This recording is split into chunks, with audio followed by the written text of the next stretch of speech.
What if I tear during birth? Will my vagina ever be the same? Will sex ever feel the same? Will I ever be the same? This is a fear so many moms have. And while you can't prevent tearing completely, there are things you can do to limit your risk of tearing. And you can have a better, easier, smoother birth experience. And you can do things starting right now to help with this. You are listening to Belly Birth Beyond with Pelvic Floor Mama, hosted by Becca Boeving, a PTA, mom of two, and now your go-to pelvic floor coach. Welcome to the safe space where no topics of motherhood are off limits and judgment is left at the door. Too many mamas are dismissed when they've got valid concerns. If you're sick of hearing that's normal when it feels otherwise, keep listening. There's lots of misconceptions that surround giving birth, and I want to address that first. So often moms believe, after I give birth, I'm going to be loose again, and nothing's going to feel the same. Nothing's going to be right. And I don't think I'll ever get back to XYZ. Here's the thing. When you give birth, your pelvic floor is stretching 3 to 4 times its normal length to allow a baby to come through vaginally. This means that after birth, you are not necessarily loose, because as your pelvic floor comes back to its original state, it a lot of times holds a lot of tightness or tension. And so you can become really quote unquote tight after giving birth. And this can create pain, leaking, and things like that. So no, you are not loose after you give birth. Yes, things might feel a little different for a while, but honestly, things can be even better after having babies. I've had 2. And I can tell you, things can be better after having babies if you do the right things to help yourself heal, and by doing some labor prep and things to help reduce your tearing, right? So how can you reduce tearing? And what are things that you can start doing right now? Once you hit 34 to 36 weeks pregnant, you can start doing a perineal massage. This has been proven to reduce tearing and improve birth experiences. This might be challenging to do on your own, so you might have to recruit your partner. You might have to recruit like a wand. V-Well brand has a great pelvic flex that you can use, and it's really good for healing postpartum as well. There's a lot of other brands out there that have them that aren't too expensive, and a lot of things you can get off Amazon too. I'll put the link for the V-Well flex down below in case you want to take a look at that. But this is something you can do. You don't necessarily have to do that. If you can reach it on your own, this is something you can do yourself. And this is something that maybe even your partner can help you do. So starting 34 to 36 weeks, you can start a perineal massage, and this can help reduce your tearing. Labor preparation, so often by just getting your baby into a good position. Head down doesn't necessarily mean they're in a good position. They could be off to one side. They could be stuck in your hip. They could be all kinds of crazy. So head down doesn't necessarily mean that they're in a great optimal position to give birth. So by doing movement and encouraging your baby to be in a better position can help create a smoother birth experience as well, because they're less likely to get stuck. They're less likely to have a slower, they're more likely to have a quicker transition down through the birth canal. And this can just make things a little bit easier. So labor preparation can look like a lot of different things. Please, no bouncing on your ball. If it feels good, great. Don't stop doing it if that feels good. But just know that there's no benefit to just sitting and bouncing on your ball. If you want to do something with your ball, hip circles, pelvic tilts. I love using the ball for a child's pose and kind of like a dynamic child's pose. And if you've been on my Instagram page, you've seen all of these things. And so you know what I'm talking about. These are all great. Okay. All of this information too is within the Ultimate Mama Bundle.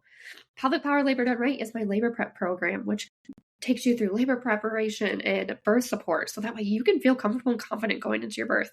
Has all these information. So if you're looking for something to help guide you through, you're like, I don't know what any of these things are.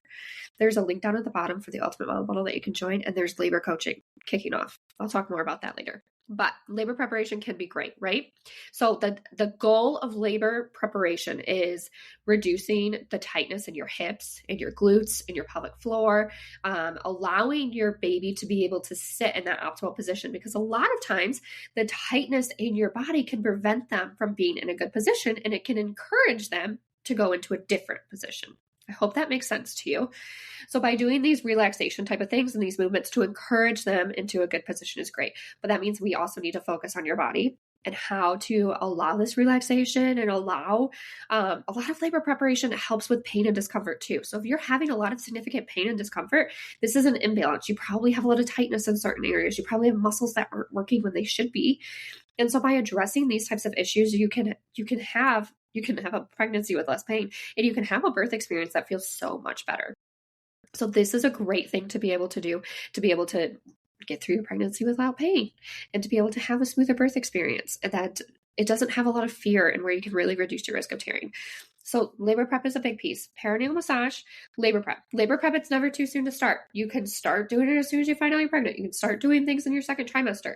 My recommendation for labor preparation is once you hit third trimester, if you are working out or doing strengthening, to have it be at least 50-50. 50% strengthening, 50% relaxation, maybe even more so. So you kind of have like a 3/4 of relaxation and 1/4 strengthening, because we really want to make sure that your body is able to fully relax. Your pelvic floor has to relax and lengthen to move out of the way for your baby to come through.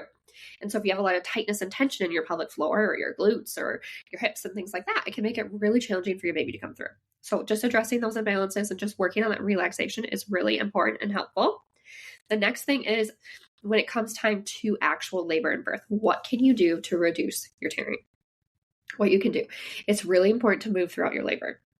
Whether you have an epidural or you have an unmedicated birth, you want to be able to move. You might be thinking, how the heck do you move when you have an epidural? Like, I can't feel my legs. I can't do anything. How do I do that? This is where a peanut ball, a big stability ball, and manipulating the hospital bed, those three things are going to allow you to be able to move.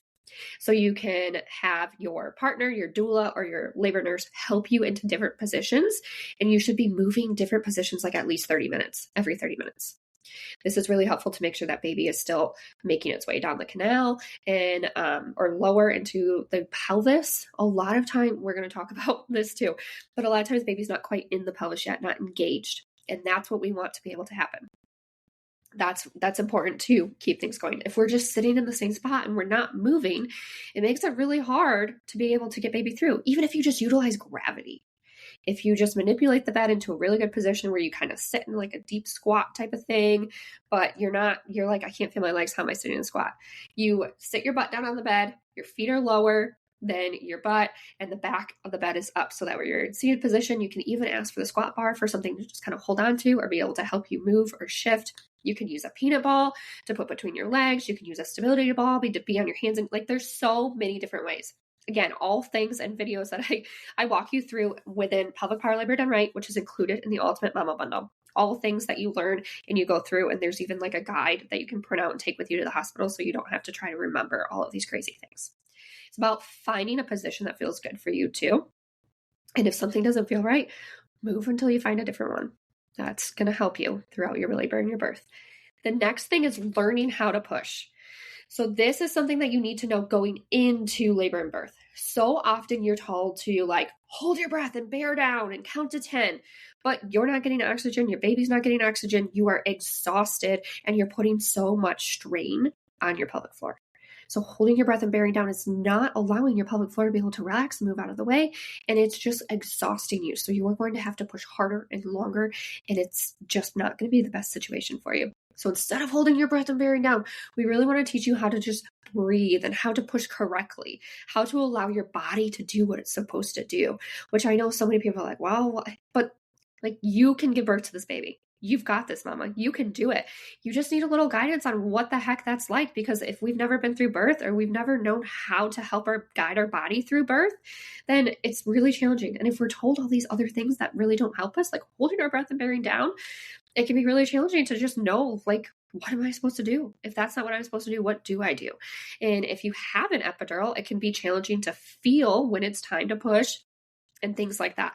So it's important to practice this before you go into labor and birth, and practice being able to relax your pelvic floor and breathe. I really love teaching moms how to do this when you have to go poop, especially if you're having constipation. Get rid of the hemorrhoids and all the issues when you have to use the bathroom in that way. And that can help teach you how to relax and allow baby to come through without that aggressive pushing. Okay.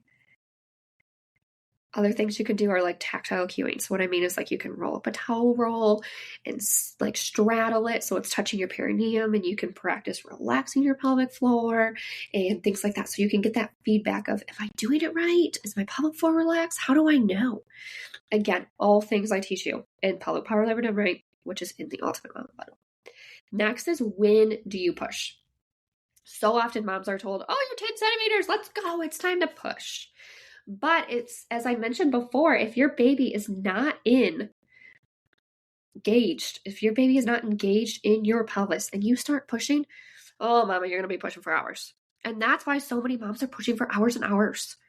Your pushing should be minutes, not hours. If you're pushing for hours, you're not doing anything wrong. You just might not be ready to push yet. And that's okay. This is where laboring down and learning how to help baby get through your pelvis, because your pelvis isn't a fixed entity. It's not just stuck in one position. You can open the top of your pelvis. You can open your mid pelvis. You can open the outlet of your pelvis. And when to do this and how to do this is important. And yes, you're in the midst of labor. You're dealing with contractions. And all of these things are happening. That's why it's important to learn how this stuff works before you're in the midst of labor, before labor hits. So that way you're like, oh, I got this. I'm just going to move in these different positions and I'm going to do what feels. I teach you how to know what feels right for your body, because so often we don't necessarily know. And we're kind of dismissing sometimes how our body feels, that we don't trust our instincts and we don't trust that we're doing something right. So when you're walked through what things should feel like and what things should progress to and how it feels for you, this can help you have that calm, confident birth where you're like, I've got this. This is what I'm doing. When you have these conversations with your provider before you go into labor or birth, when you have a birth plan that's not just like, this is the plan, this is what's going to happen. Your birth plan isn't a plan that's going to go exactly to the T. Your birth plan is something that guides you and the medical professionals around you for what you want in certain situations. For if things don't go the way that you thought they would go, you at least know what you would want or wouldn't want. So that way you can have that control over the things that you can control in your birth. Because it is an uncontrollable experience, right? You don't know when you're going into labor. You don't know how labor is going to go, but there are things that you can control to make it better. And that's so important. And I think that's so powerful to be able to know those tools and be able to have those going into your labor and your birth experience. So often moms go through a pregnancy and they're like, I got it. I was that mom. I was so naive with my first pregnancy. I thought I knew all the things. I binged social media. I was like stalking this labor nurse I loved and adored. I like all of these different things, right? I'm like, oh, good. I was active. I was in the medical field. Like, I got it. No, I did not have it. I didn't know enough. I knew surface level. I needed to deep dive and really learn all of these other things. And that's something that I want you to be able to do before you go into this giving birth. So some things that you're going to take away and you're going to start doing to prepare for your birth experience so you can reduce your tearing and you can just have a smoother birth, which leads to an easier recovery. Your recovery also matters. And if we can prepare for your birth, have a little easier recovery and help you prepare for postpartum, which I think we need more preparation with postpartum than we do with our birth experience, then you can truly soak in those newborn snuggles and those just trying to develop that new routine or just that what your life is like now once you bring your baby home. And that is something that I think is so powerful. So your homework, are you ready? Your homework is starting between 34 and 36 weeks pregnant, you are going to start perineal massage. Okay, you are going to learn what this is and you're going to start doing this. You are going to labor preparation right now. You can do it second trimester, third trimester, wherever you are. It's not too soon and it's not too late. You're going to start labor prep. You're going to learn how to relax your pelvic floor, how to relax your hip flexors and your glutes. You're going to practice pushing. You're going to learn how to push the right way before you go into labor. You're going to learn when to push. 10 centimeters is not the time to push. We want to make sure baby's in a good position and learn when it's actually time to push. So you're not spending hours pushing. It's mere minutes. And this is going to lead to less pushing. It's going to lead to less tearing. It's going to lead to easy recovery. And I can't wait for you to experience that. I can't wait for that moment where you get to hold your baby and you're like, oh my gosh, that was beautiful. I freaking did it. That was awesome. which I know you might be like, I'm pushing a baby on my vagina. How is that going to give me that feeling? Trust me, as someone who's had a birth that did not go as planned and did not end in the way that I ever expected, to having a birth that was like, holy cow, this is what birth should feel like. You can have that too. And I want you to have that now, not later, not after we learn the hard way, but like right now. So if you're ready to have that support, like step-by-step action, all of those items, the Ultimate Mom Bundle has your pelvic power labor done right. It has pregnancy without pain, that labor preparation, and then postpartum support and recovery. So down in the show notes, that's located there. You can also head to my website. May labor coaching is kicking off. So if you're listening to this when this podcast goes live, May of 2026, there is labor coaching taking place, which is just added one-on-one support, weekly coaching calls where we hop on and we dive into everything labor, birth, partner support, birth plans, everything. And that is going to be for free with the Ultimate Mom Bundle. So if you are ready to have that support, have that guidance, talk through what's going on with your pregnancy, what are you preparing for, things like that, this is great. Labor preparation can happen at any time. Labor coaching is great for third trimester mamas. However, if you are a second trimester mama and you want to get ahead of the game and start learning things, that's great. Join us. Grab the Ultimate Mom Bundle. Join us. I'll put all the information down in the show notes below. And just know that you can do this. You grew this baby. You can give birth to this baby. I know that unknown can be scary and feel like give you some anxiety or just not feel right. And like you just feel scared, and that's okay. But when you learn all of these things about what you can do to help your birth experience and your recovery, it feels so much less scary and you have so much less anxiety and fear surrounding it. And I want you to just have the best experience possible. And I want you to have that support and have that preparation for postpartum. So that way you can really enjoy this time with your baby and have a great journey through motherhood. Every mom deserves to soak in this time. And you may not love every step of the way, and that's okay. You don't have to love every step of the way. I think there's a lot of pressure that goes on us to love pregnancy, to love birth, to love postpartum. And there's a lot of changes and challenges, and it's okay to not love it. But let's make it as best of an experience for you as we possibly can, so you can have an easier recovery and an easier adjustment once your baby's here. All the links you need are in the show notes. I'm so excited to get started with you, and I look forward to having you in labor coaching. Nothing is TMI when it comes to motherhood, and common doesn't necessarily mean normal. Always trust your gut and never stop advocating for the care you deserve. If you enjoyed this podcast, help it reach more mamas like you by subscribing and leaving a review on your preferred listening platform. Keep in touch with me on Instagram by following Pelvic Floor Mama. See you next time.